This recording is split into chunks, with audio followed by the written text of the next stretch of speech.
ในวันที่ 18 เดือนมิถุนายน 2565 นี้องค์คณะพรรคกองบัญชาการปกสแขวงหลวงน้ำทาได้มีกองประชุมเปิดกว้างครั้งที่ 1 สมัยที่2ของตนขึ้นอย่างเป็นทางการ โดยการเป็นประธานของสหายพันเอกสมไซจันทวงศ์กรรมการพรรคแขวงเลขาคณะพรรคหัวหน้ากองบัญชาการปกสแขวงหลวงน้ำทามีบรรดาสหายคณะพรรคกองบัญชาการ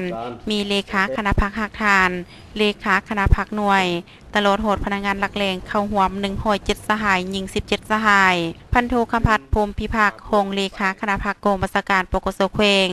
ได้ผ่านบทสรุปการเคลื่อนไหวจัดตั้งปฏิบัติเวียกงานหอบด้านระยะ6เดือนผ่านมาและทิศทางแผนการโตหน้าสหายพันโทอินสมธรรมศิลป์คณะพรรคโฮงกองบัญชาการปกสแขวงยังได้ผ่านบทสำรวจการนำพารวมของคณะพรรคจากนั้นกองประชุมก็ได้พร้อมกันประกอบคำคิดคำเห็นทบทวนคืนการสีนำพาของคณะพรรคกองบัญชาการและบรรดาหน่วยพรรคคนขวาตีราคาจุดดีจุดโอนโคงค้างเพื่อพร้อมกันโศกหาวิธีทางแก้ไขให้เท็จเหมาะและสอดคล้องกับสภาพความเป็นจริงของท้องถิ่น